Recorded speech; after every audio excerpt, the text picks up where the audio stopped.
Kay et moi, nous sommes debout dans l'allée et nous nous serrons l'un contre l'autre, en sanglotant, juste en sanglotant. Et Kay se baisse et porte un collier avec 2 mots, qui sont les mots du titre du livre qu'elle vient d'écrire, « Choisis la joie ». Et je la regarde et je dis, « Comment choisir la joie ? Quand ton cœur se brise en 1000 morceaux, comment choisir la joie ? » La police est arrivée, a enfoncé la porte, a découvert l'inévitable mauvaise nouvelle. Ils ont emmené mon fils dans un sac mortuaire. Si je n'avais pas eu un petit groupe, je ne sais pas si je serais encore dans le ministère en ce moment.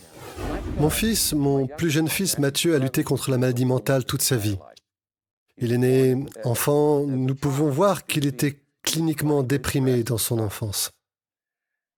Je me souviens que lorsqu'il avait 17 ans, il est venu me voir en larmes. Il aimait le Seigneur. Il avait un cœur tendre mais un esprit torturé. Un cœur tendre, un esprit torturé. Il a conduit des gens au Christ. Il a distribué mon livre aux gens.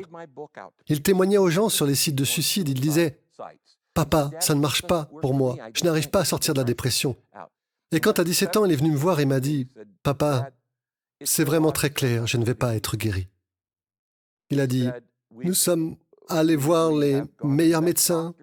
J'ai pris les meilleurs médicaments. Je suis allé voir les meilleurs guérisseurs, des hommes de foi, des femmes de foi. » Et il a dit, « Papa, tu es un homme de foi, maman est une femme de foi. Vous avez prié pour moi, des intercesseurs ont prié pour moi. Je suis allé voir les meilleurs conseillers. » Il a dit, « C'est clair, je ne vais pas guérir. Pourquoi je ne peux pas mourir et aller au paradis? Je sais où je veux aller. Mais pourquoi je ne peux pas y aller?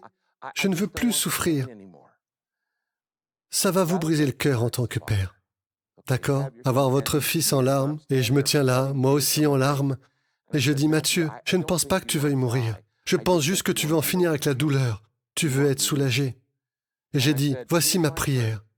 Premièrement, je ne cesserai jamais de prier pour un miracle, car les miracles existent. En tant que pasteur, j'ai vu des milliers de miracles. Des miracles solides, physiques. J'ai vu beaucoup de miracles. Je sais donc qu'ils se produisent, mais parce que ce sont des miracles, ils ne se produisent pas toujours. Pas à chaque fois, et donc, parfois ça ne se produit pas. Et j'ai dit, ma prière est premièrement que tu sois miraculeusement guéri, ok? Et je ne cesserai jamais de prier pour cela. Et tu sais que j'ai un ministère de prière. Et deuxièmement, si ce n'est pas le cas, je prie pour qu'à travers ta propre croissance et maturité spirituelle, à partir d'un bon conseiller ou d'un bon médicament, tu puisses t'en sortir. Parce que Matthieu, la vérité est que sur cette terre, tout ne guérit pas. Ce n'est pas le paradis, c'est la terre. Au ciel, il n'y a plus de tristesse, de chagrin, de maladie, de souffrance. Mais Jésus a dit, il y a de la souffrance ici sur terre. Et c'est pourquoi nous devons demander dans la prière du Seigneur que ta volonté soit faite sur la terre comme au ciel. Car au ciel, la volonté de Dieu est faite parfaitement, complètement, instantanément et continuellement. Sur la terre, rien de tout cela n'est vrai. Souvent, je ne fais pas la volonté de Dieu. Souvent, tu ne fais pas la volonté de Dieu ou d'autres personnes. Et donc, nous blessons les gens intentionnellement, involontairement. Tout est cassé sur cette planète. Par le péché, le temps est cassé, l'économie est cassée, nos corps sont cassés, nos esprits sont cassés. Nous vivons sur une planète brisée.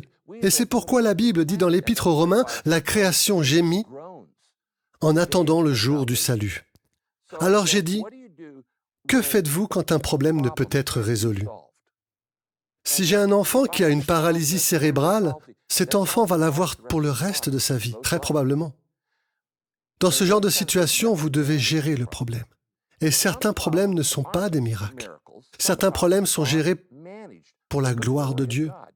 Jean a rendu gloire à Dieu sans miracle toute sa vie. Et beaucoup d'autres l'ont fait aussi. Ils ont vécu avec des épines dans la chair et ils ont rendu gloire à Dieu, soit par un miracle, soit en le gérant, mais dans tous les cas, Dieu est glorifié. Ma prière est donc la suivante. Tu seras capable de la gérer et Dieu te donnera un ministère pour aider les autres. Eh bien, il y a environ 8 ans, Mathieu est venu chez nous pour dîner un soir et nous avons passé un bon moment.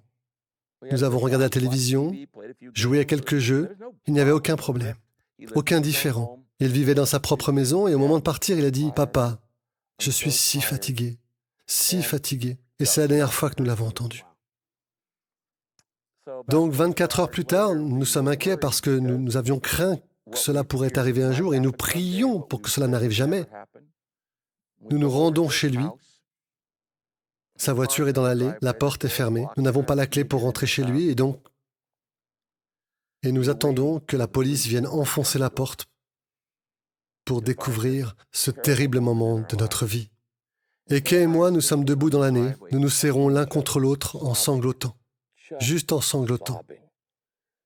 Et Kay se penche et porte un collier avec 2 mots, qui sont les mots du titre du livre qu'elle vient d'écrire. « Choisissez la vie ».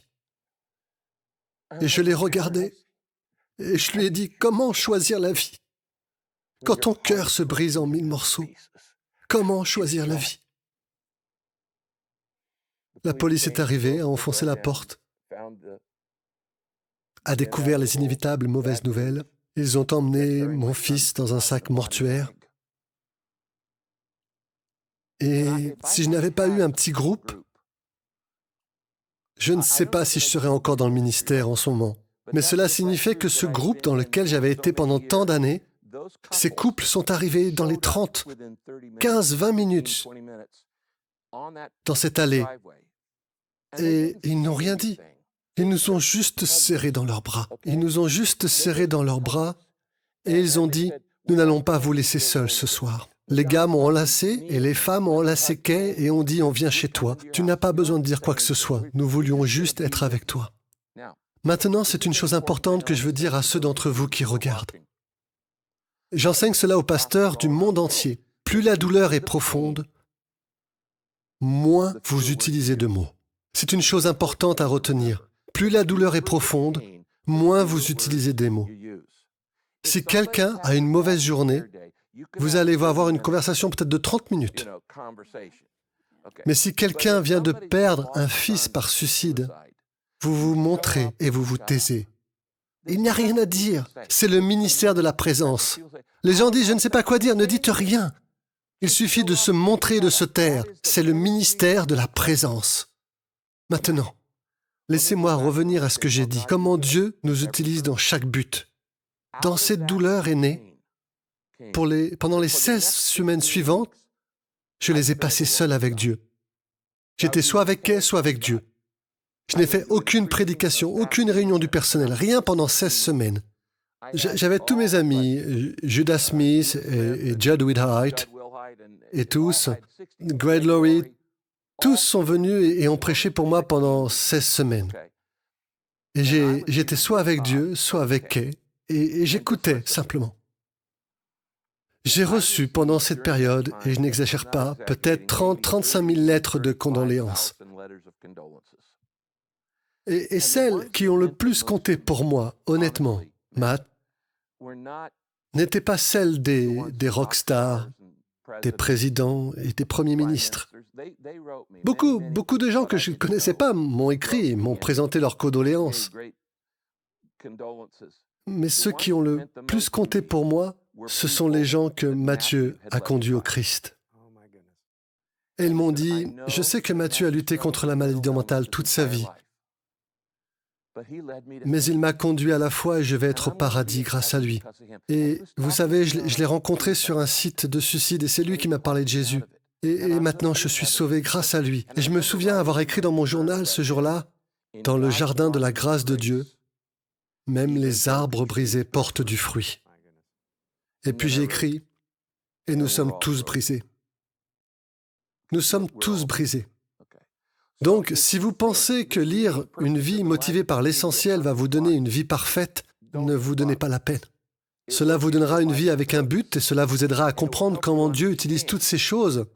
Et la 5e chose est que Dieu utilise la douleur pour être un témoin. Je pense en fait que notre plus grand témoignage au monde est la façon dont nous gérons la douleur.